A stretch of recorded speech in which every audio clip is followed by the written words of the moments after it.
हम कुछ नहीं मांगते आपसे, हम मांगते हैं तो केवल आपका एक सब्सक्राइब।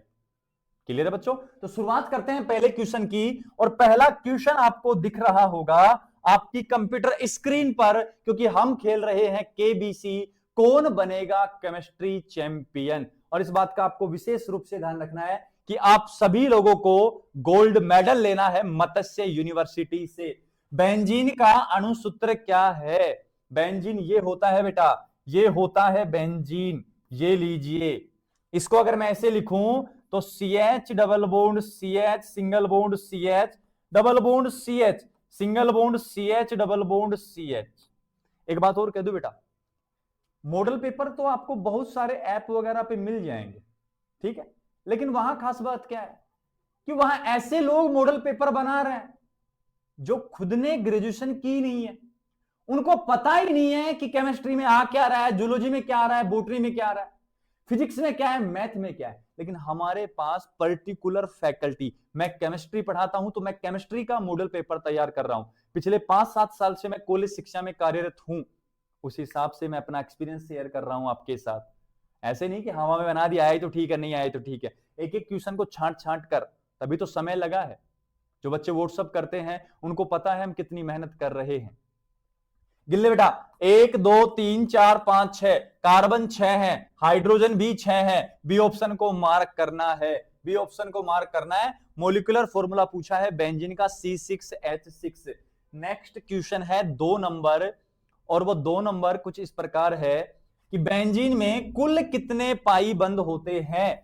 कुल पाई बंद पूछ रहा है बेटा, एक तो पूछता है पाई इलेक्ट्रॉन और एक बार पूछता है पाई बंद। अब पूछे हैं पाई बॉन्ड, पूछे हैं पाई बॉन्ड, तो पाई बॉन्ड कितने होते हैं बेटा? 3 होते हैं। ध्यान रखना तो इस बात का, कितने होते हैं बेटा? 3 होते हैं। नेक्स्ट क्वेश्चन की ओर अगर बढ़ूं तो नेक्स्ट क्वेश्चन है, हक्कल के अनुसार एरोमेटिक यौगिकों के लिए पाई इलेक्ट्रॉन की संख्या होनी चाहिए। तो हक्कल बेटा क्या कहता है? हक्कल कहता है कि एरोमेटिक यौगिक वो हैं जिनमें 4n+2 पाई इलेक्ट्रॉन उपस्थित होते हैं। ये होते हैं हक्कल की नजर में एरोमेटिक। दिख रहा है कहीं पे? दिख रहा है सर, सी में दिख रहा है सर। क्लियर बेटा यहां तक? नेक्स्ट क्वेश्चन की ओर अगर बढ़ू 4 नंबर, तो नेक्स्ट क्वेश्चन है बेटा, बेंजीन की सुगंध और स्थिरता का कारण है। सुगंध पूछ रहा है बेटा, सुगंध। और सुगंध का जो मेन कारण है बेटा वो यहां है डबल सिंगल डबल, फिर double single double, double single double का संयुग्मन है। और जहां संयुग्मन होता है बच्चों वहां अनुनाद पाया जाता है, वहां रेजोनेंस पाया जाता है। तो जहां रेजोनेंस पाया जाता है वहां चांस होते हैं, हर बार नहीं होता है, वहां चांस होते हैं एरोमेटिक होने के। और एरोमेटिक होगा तो बेटा वहां सुगंध पैदा हो जाएगी, क्योंकि एरोमेटिक जो शब्द है वो एरोमा से आया है, और एरोमा का मतलब होता है सुगंधित पदार्थ। क्लियर? और ऐसी बेस्ट नॉलेज कौन देगा आपको? सिर्फ दे सकता है तो वासुदेव एजुकेशन। तो जुड़ जाओ ना जल्दी से, किसके साथ? चैनल के साथ और सर के साथ। आपके अपने चहीते प्रेम सर पढ़ा रहे हैं, जिनके एक एक मिनट की वैल्यू होती है, वो आपको समय दे रहे हैं बेटा। ध्यान रखो इस बात का, क्योंकि मैं सिर्फ स्टूडेंट्स के लिए बनाऊं। जब बात स्टूडेंट की आएगी तो मैं हमेशा खड़ा मिलूंगा उनको हर जगह पर। बेंजीन में किस प्रकार की अभिक्रिया होती है? बताया था बेटा, ESR होती है, इलेक्ट्रोफिलिक सब्स्टिट्यूशन रिएक्शन। दिख रही होंगी, इलेक्ट्रोफिलिक सब्स्टिट्यूशन। इसको कह सकते हो हिंदी में इलेक्ट्रॉन स्नेही प्रतिस्थापन अभिक्रिया भी कह सकते हो। ये लीजिए बेटा, नेक्स्ट क्वेश्चन की ओर बढ़ू। इंग्लिश मीडियम वाले उधर से देख लेंगे। बेंजीन में रेजोनेंस मतलब बेटा अनुनाद। अनुनाद हाइब्रिड संरचना में बॉन्ड ऑर्डर होता है। तो बेटा यहां लगता ऐसा है, क्या लगता है? ध्यान से समझना कि सभी कार्बन कार्बन के बीच में 2-2 बॉन्ड प्रेजेंट है, कुछ के बीच में एक एक बॉन्ड प्रेजेंट है, लेकिन यहां ये नहीं रहते। ये पाई बॉन्ड ना, ये जो पाई बॉन्ड है 3 बटे हुए 6 में रहते हैं। आ रही बात समझ में? तो यहां कितना आएगा बेटा? 1.5 मिलता है, 1.5 मिलता है। ध्यान रखना इस बात का। नेक्स्ट क्वेश्चन की ओर बढ़ूं तो नेक्स्ट क्वेश्चन है, टोलुइन का आईयूपीएसी नाम। टोलुइन का क्या है बेटा? आईयूपीएसी नाम। तो यही तो होता है टोलुइन, यही तो टोलुइन है। और टोलुइन है तो ये क्या है? CH3 मैथिल समूह है। तो देख ले मैथिल कहां है, और नीचे वाला बेंजीन है। क्लियर है बात? तो ये रहा मिथाइल बेंजीन, मैथिल बेंजीन हो जाएगा इसका नाम, आईयूपीएसी नाम। नेक्स्ट क्वेश्चन की ओर अगर बढ़ूं तो नेक्स्ट क्वेश्चन है, एरोमेटिक यौगिकों की विशेषता होती है कभी भी खुली श्रृंखला वाले नहीं हो सकते, संतृप्त हो सकते हैं, सिंगल बॉन्ड तो चाहिए नहीं क्योंकि पाई बॉन्ड होना कंपलसरी है संयुग्मन के लिए, चक्रीय रेजोनेंस युक्त, बिल्कुल सही बात है, ऐसा होना चाहिए, और केवल ट्रिपल बॉन्ड से भी काम नहीं चलता, cyclic resonance, planar, sp2 hybridization, according to Huckel rule 4n + 2 pi electron present होने चाहिए, किसमें बेटा, एरोमेटिक यौगिक में। सारी नॉलेज दूंगा आपको, एक एक चीज सिखा दूंगा आपको। नाइट्रेशन में मिश्रण प्रयुक्त होता है, तो ध्यान रख बेटा, नाइट्रेशन में नाइट्रिक अम्ल और H2SO4 काम आता है। नाइट्रिक अम्ल जो होता है यहां काम करता है ब्रोंस्टेड क्षार का, और ये काम करता है ब्रोंस्टेड अम्ल का, इस बात का भी ध्यान रखना है। क्लियर बेटा, दिख रहा है कहीं पे, ये रहा। अरे क्लियर है क्या बच्चों, यहां तक क्लियर है क्या? नेक्स्ट क्वेश्चन की ओर बढ़ ले। नेक्स्ट क्वेश्चन है, बेंजीन का हाइड्रोजनेशन किस स्थिति में होता है? तो ध्यान रख बेटा, ये ले, ये बेंजीन है, और एक बात कह दूं कि पूरी केमिस्ट्री में अगर कोई सबसे ज्यादा स्थायी होता है तो वो कैसे यौगिक होते हैं? एरोमेटिक हैं। एरोमेटिक यौगिक अधिक स्थायी होने के कारण कम क्रियाशील होते हैं। बेटा आसानी से अपचयन नहीं होता इसका, लेकिन आ जाता है इसका बाप, कौन? Nickel PT PD. कौन बोला है? Nickel PT PD. ये इसका आसानी से क्या कर देते हैं? अपचयन, और अपचयन करके इसको खड़ा कर देते हैं साइक्लोहेक्सेन में। मतलब तीनों द्विबंध को हटाकर 6 हाइड्रोजन देकर साइक्लोहेक्सेन बना दिया जाता है, किसका? बेंजीन का। और बता, हाइड्रोजन का जुड़ना क्या कहलाएगा? हाइड्रोजनीकरण। तो हाइड्रोजिनेशन ही तो कहा है, अपचयन भी कह सकता है, कोई दिक्कत नहीं, क्योंकि समझदार है तू, सर से पढ़ रहा है बेटा, सर से पढ़ रहा है तू। अब सुन बेटा, देखो मैंने पहले ही बता दिया था, बेंजीन में पाई इलेक्ट्रॉनों की कुल संख्या, पाई बंद ना पूछे बेटा तेरे से, पाई बंद ना पूछा तेरे से पूछा है पाई इलेक्ट्रॉन। अब यहां बेंजीन में पाई बंद 3 है, 3 ही तो है, 3 में इलेक्ट्रॉन कितने होंगे? 6, तो 6 को मार्क कर दे बेटा। क्या सोचना है यार, छोटी छोटी बातें हैं, छोटे छोटे एमसीक्यू आने वाले हैं कल के पेपर में तेरे में। कौन सा यौगिक एरोमेटिक नहीं है? बेंजीन है बेटा, कितने पाई इलेक्ट्रॉन के कारण? 6 पाई इलेक्ट्रॉन के कारण। नेफ्थलीन है बेटा, कितने पाई इलेक्ट्रॉन के कारण? 10 पाई इलेक्ट्रॉन के कारण। साइक्लोहेक्सेन नहीं है बेटा, साइक्लोहेक्सेन नहीं है, क्योंकि यहां हाइब्रिडाइजेशन है sp3, बाकी सब में sp2। और फ्लूइन भी है बेटा, 6 पाई इलेक्ट्रॉन के कारण। ये ले, तो यहां साइक्लोहेक्सेन आ जाएगा जो एरोमेटिक नहीं है, ध्यान रखना इस बात का। नेक्स्ट, कौन सी अभिक्रिया बेंजीन पर नहीं होती है? कौन सी अभिक्रिया बेंजीन पर नहीं होती है? नाइट्रेशन, नाइट्रिकरण होता है, नाइट्रोबेंजीन बनता है। क्लोरीनेशन, Cl जुड़ता है और क्या होता है? क्लोरोबेंजीन बनती है। हाइड्रोजनेशन होता है, साइक्लोहेक्सेन बनती है, और अगर बर्च अपचयन कराया जाए तो साइक्लोहेक्सा 1,4 डाइईन बनता है। न्यूक्लियोफिलिक सब्स्टिट्यूशन रिएक्शन नहीं होती है, ये ऑप्शन मार्क करना है आपको, क्योंकि न्यूक्लियोफिलिक सब्स्टिट्यूशन देते हैं एल्किल हैलाइड और एरिल हैलाइड, ध्यान रखना इस बात का भी।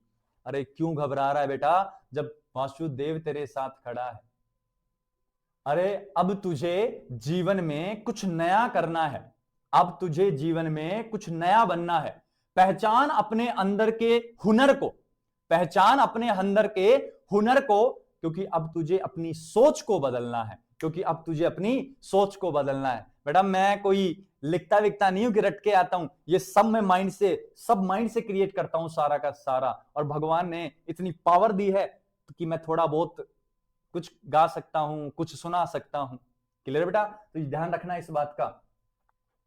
नेक्स्ट क्वेश्चन है बेटा, फ्रीडल क्राफ्ट एसाइलेशन, इसको कहते हैं हिंदी में, ध्यान रखना बेटा, एसिलीकरण। फ्रीडल क्राफ्ट एसाइलेशन है तो इसमें उत्प्रेरक की भांति कौन आएगा? AlCl3। और AlCl3 को इस टर्म में भी पूछ सकता है कि AlCl3 यहां क्या होता है? लुईस अम्ल होता है बच्चों, ध्यान रखना है इस बात का सभी बच्चों को, क्योंकि सभी बच्चे घबरा रहे हैं, जबकि उनके साथ प्रेम सर खड़े हैं फिर भी घबरा रहे। नेफ्थलीन में कितनी बेंजीन रिंग होती हैं? तू ही देख के बता दे बेटा, मैं तो कुछ नहीं जानता, ये नेफ्थलीन कितनी बेंजीन रिंग है, तू ही देख के बता दे। इससे अच्छा क्वेश्चन और क्या आएगा? इससे अच्छा क्वेश्चन क्या आएगा? अरे इससे अच्छा क्वेश्चन तो वासुदेव का नाम है, बस इससे सरल और कुछ नहीं है। श्री कृष्ण का नाम है जो आप घर बैठ के ले सकते हो।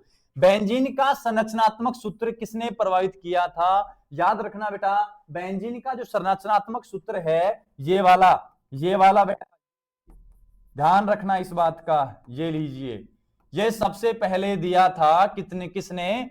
अगस्त कैकुले ने। पूरा नाम इसका क्या है? अगस्त कैकुले इसका नाम है।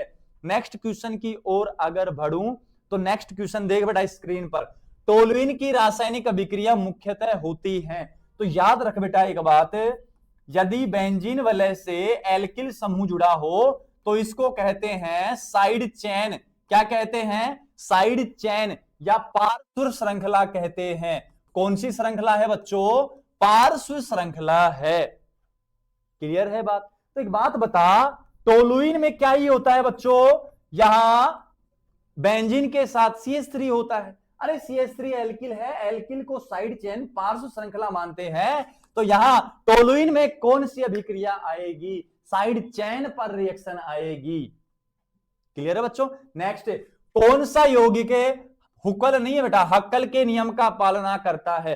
लिखता हूं, साइक्लोपेंटाडाइइन है और ये ऋणायन है बेटा, ऋणायन इन है केवल, तो ये ले साइक्लोपेंटाडाइइन। नहीं करता है, 4 ही होते हैं केवल।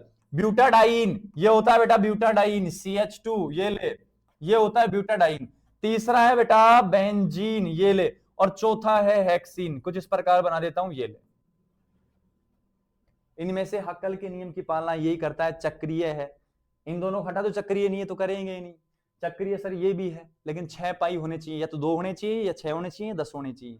एरोमेटिक होने के लिए एरोमेटिक है, ध्यान रखना है। बेंजीन इसमें मार्क करना है आपको। नेक्स्ट क्वेश्चन की ओर बढ़। नेक्स्ट क्वेश्चन क्या है बेटा? बेंजीन का रेजोनेंस ऊर्जा होता है, हमने पिछले वीडियो में कहा था 36 किलो जूल पर मोल होता है, या 36 किलो जूल कैलोरी भी कहा जाता है।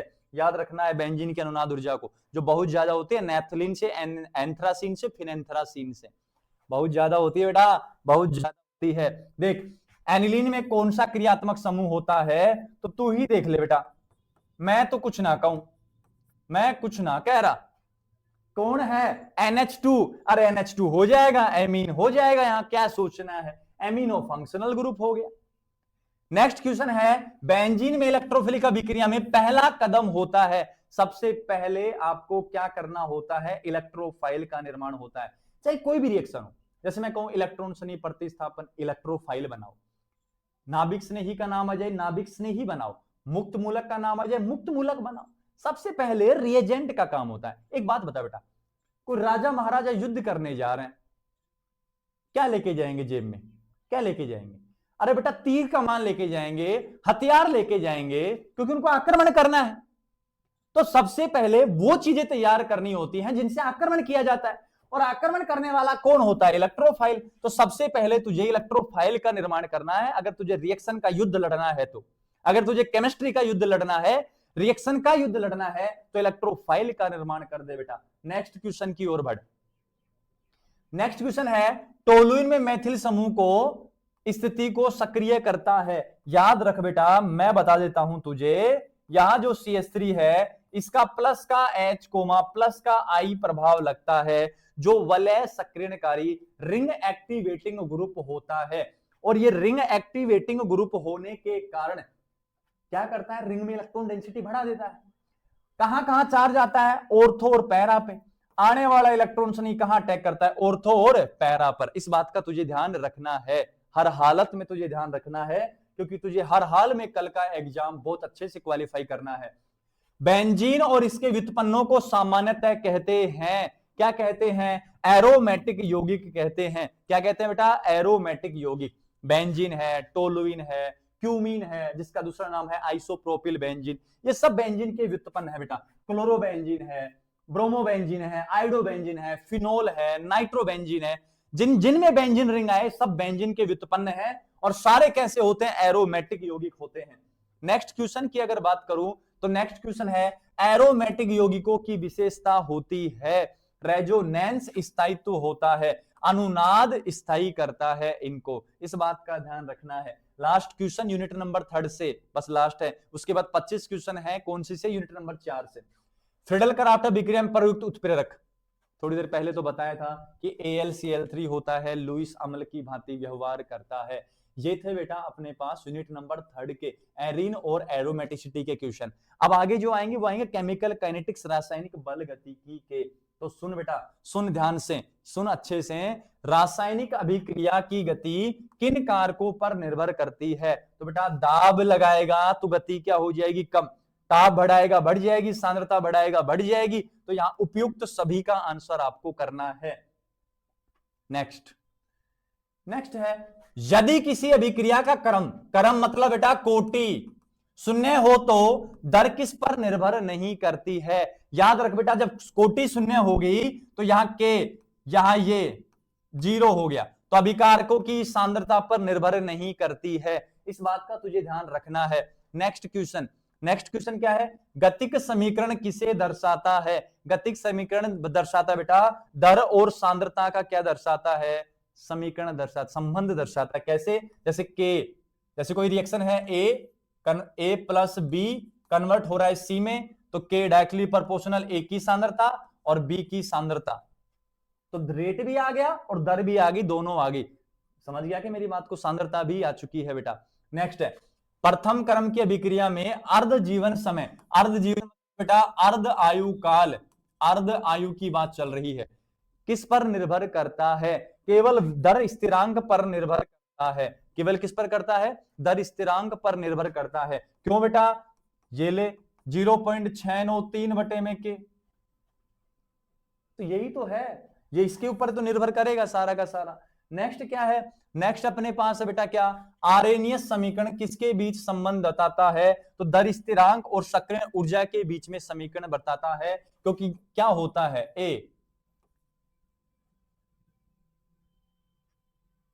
E की माइनस E अपोन में KT, यही तो होता है आरेनियस समीकरण। और क्या होता है? तो यहां क्या है? ये तो रहा एक्टिवेशन ऊर्जा और इधर स्थिरांक हो गया। क्लियर है बेटा? किसको मार्क करना है? बी को मार्क करना है। नेक्स्ट क्वेश्चन की ओर बढ़। अभिक्रिया की गति बढ़ाने के लिए कौन सा कारक उत्तरदायी होता है? ताप में वृद्धि कर दो बेटा, बहुत ज्यादा क्या हो जाएगी? अव्यवस्था फैल जाएगी, रेट और रिएक्शन क्या हो जाएगी? बढ़ जाएगी बेटा। नेक्स्ट क्वेश्चन की ओर बढ़ते हैं। नेक्स्ट क्वेश्चन क्या है? प्रतिक्रिया की गति की इकाई प्रथम क्रम के लिए होती है सेकंड इनवर्स है बेटा, ये सेकंड इनवर्स है, सेकंड इनवर्स। क्लियर है बात? प्रथम कोटि के लिए। नेक्स्ट क्वेश्चन है, यदि कोई अभिक्रिया द्वितीय क्रम की है तो उसकी दर किस पर निर्भर करती है? दो अभिकारकों की सांद्रता पर निर्भर करती है, क्योंकि द्वितीय की है। जब तो दोनों की सांद्रताओं की घातों का योग करेंगे तभी तो द्वितीय कोटि आएगा। तो ये तो कॉमन सेंस की बात है, अपन को भी पता है ये तो। क्लियर बेटा? नेक्स्ट क्वेश्चन है, सक्रिय ऊर्जा वह न्यूनतम ऊर्जा है जो प्रतिक्रिया शुरू करने हेतु अपन को चाहिए होती है। वो है क्या? अपने पास सक्रिय ऊर्जा की अभिक्रिया करने के लिए आवश्यक है। वह न्यूनतम ऊर्जा जो अभिकारक को उत्पाद में बदलने के लिए आवश्यक होती है, क्या होता है? सक्रिय ऊर्जा होती है। तो अभिक्रिया करवाने के लिए आवश्यक है बेटा ये। क्लियर है बात? नेक्स्ट है, आरेनियस समीकरण में ए का क्या अर्थ है? तो ये क्या होता है? प्री एक्सपोनेंशियल कारक होता है। क्या होता है? प्री एक्सपोनेंशियल कारक होता है। नेक्स्ट क्वेश्चन की ओर अगर बढ़ूं तो नेक्स्ट क्वेश्चन है बेटा, एक शून्य क्रम के दर स्थिरांक की इकाई होती है। शून्य क्रम में क्या होता है? मोल लीटर इनवर्स और सेकंड इनवर्स होता है। ये होता है यहां पर सी को, सॉरी ए को मार्क करना है बेटा। क्लियर है बात? Mole litre inverse second inverse. अगर यहां था mole inverse litre second inverse, और ये होती है द्वितीय कोटि की अभिक्रिया की। नेक्स्ट अगर बात करूं मैं तो नेक्स्ट क्वेश्चन क्या है? प्रतिक्रिया का निर्धारित किया जाता है। प्रतिक्रिया की मतलब अभिक्रिया की कोटि का निर्धारण किया जाता है। तो कोटि का मान एक प्रायोगिक मान होता है। तो ये प्रैक्टिकली डाटा से आपको प्राप्त होगा, क्योंकि अपन कहते हैं अणुसंख्यता सैद्धांतिक मान है और कोटि क्या है बेटा? प्रायोगिक मान है। ये तो अपन को भी पता है क्योंकि अपन ने पढ़ा है थोड़ा सा। नेक्स्ट की बात करूं तो प्रथम क्रम की अर्ध आयु होती है। प्रथम क्रम की अभिक्रिया थोड़ी देर पहले तो बताया था, टी हाफ बराबर 0.693 बटे में के, ये रहा 0.693 बटे में के। थोड़ी देर पहले लिखा था ना मैंने कि प्रथम कोटि के अभिक्रिया का जो अर्धायु काल है किसके ऊपर निर्भर करता है? तो वेग स्थिरांक के ऊपर निर्भर करता है। इस बात का ध्यान रखना है। दोनों ही क्वेश्चन करवा दिए थे वहीं। किसी अभिक्रिया की दर में परिवर्तन को कहते हैं रासायनिक गतिज कहते हैं बेटा। क्या कहते हैं? रासायनिक गतिज कहते हैं। अभिक्रिया की गति सबसे कम होती है, सीधा पता है बेटा। ठोस धीमी गति करता है, गैस के कण रैंडमली रोटेट करते हैं, गैस के कणों में कोलिजन्स भी ज्यादा होती है। तो यहां के किसमें आएगा बेटा? ठोस में। किसमें? ठोस में। नेक्स्ट क्वेश्चन की अगर बात करूं तो नेक्स्ट क्वेश्चन है उत्प्रेरक का प्रभाव किस पर नहीं पड़ता है? तो उत्पाद की प्रकृति पर उत्प्रेरक का प्रभाव नहीं पड़ता है। बाकी सक्रिय ऊर्जा क्या हो जाती है? कम। दर क्या हो जाती है? बढ़ जाती है। तापमान भी क्या हो जाता है? बढ़ जाता है। लेकिन उत्पाद की प्रकृति चेंज नहीं होती, उत्पाद सेम रहता है। यदि किसी प्रतिक्रिया की दर द्वितीय क्रम की है तो दोनों संभव है बेटा। ये एक और एक दो हो गया और एक का स्क्वायर ये भी दो हो गया, तो दोनों ही संभव है। तो क्या दिक्कत हो रही है? अरे ये तो एक एक है, कुछ नहीं लिखा तो एक एक, यहां दो लिख रखा है, तो घातों का योग ही तो कोटि है यार, तो दोनों संभव हो सकते हैं, ये कोई टेंशन नहीं इस बात में। यदि तापमान 10 डिग्री सेल्सियस बढ़ाया जाए तो प्रतिक्रिया की गति, याद रख बेटा, जैसे जैसे 10 डिग्री बढ़ाओगे वैसे वैसे दोगुनी होती जाएगी। 10 डिग्री बढ़ाओगे दोगुनी, फिर 10 डिग्री बढ़ाओगे फिर और बढ़ेगा, फिर 10 डिग्री बढ़ाओगे और बढ़ेगा वेग। क्लियर है बात? दोगुनी हो जाएगी रेट। नेक्स्ट क्वेश्चन है एक अभिक्रिया का क्रम 0.5 मतलब दशमलव में हो सकता है कि नहीं हो सकता? बिल्कुल कोटि का मान दशमलव में हो सकता है। हां बिल्कुल हो सकता है, क्योंकि कोटि का मान दशमलव में, भिन्न में, पूर्णांक में सब हो सकता है। लेकिन ये क्या अणुसंख्यता का मान दशमलव में या भिन्नात्मक कभी भी नहीं हो सकता है। नेक्स्ट क्वेश्चन की ओर बढ़ूं। नेक्स्ट क्वेश्चन क्या है? एक प्रथम क्रम की अभिक्रिया की ग्राफिक प्रस्तुति होती है। तो याद रखना बेटा, प्रथम कोटि की अभिक्रिया का जो ग्राफ आता है लीनियर आता है, क्या आता है? रेखीय आता है। नेक्स्ट क्वेश्चन अपने पास है प्रतिक्रिया की दर के साथ घटती है, प्रतिक्रिया दर समय के साथ घटती है, इसका क्या अर्थ है? प्रथम क्रम की प्रतिक्रिया है बेटा। कौन से क्रम की? प्रथम क्रम की प्रतिक्रिया है या अभिक्रिया है।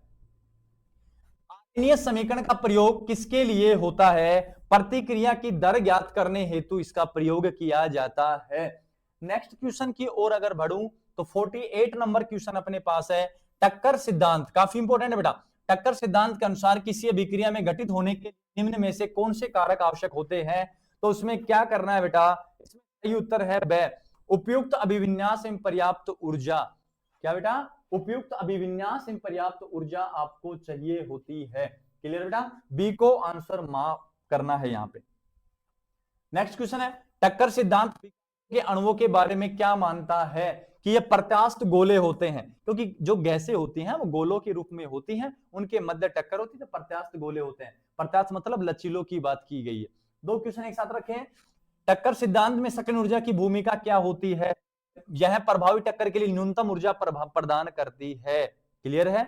नेक्स्ट है अपने पास इधर सक्रिय जटिल एक्टिवेटेड कॉम्प्लेक्स के निर्माण में कौन सा सिद्धांत स्पष्ट करता है? तो इसमें क्या है बेटा? संक्रमण अवस्था सिद्धांत है। ये दो क्वेश्चन आपके लिए और रखे थे मैंने, तो क्लियर है बेटा? ये आपके लिए थे 50 MCQ और अब लग जाइए तैयारी में, क्योंकि कल का पेपर अपन को बहुत शानदार तरीके से देना है। पूरे दिन हो गया, सिर्फ आपके लिए मेहनत चल रही है बेटा, और हमारी मेहनत के लिए वीडियो को एक लाइक, एक सब्सक्राइब और एक कमेंट तो बनता है, और मुझे पता है आप ये करने वाले हैं, इसमें कोई दो राय नहीं है। अगर जो बच्चे बैठे हैं चैनल को बिना सब्सक्राइब किए हुए, तो पहले वो चैनल को सब्सक्राइब करते हैं। मिलते हैं कल कि पेपर कैसा जाता है।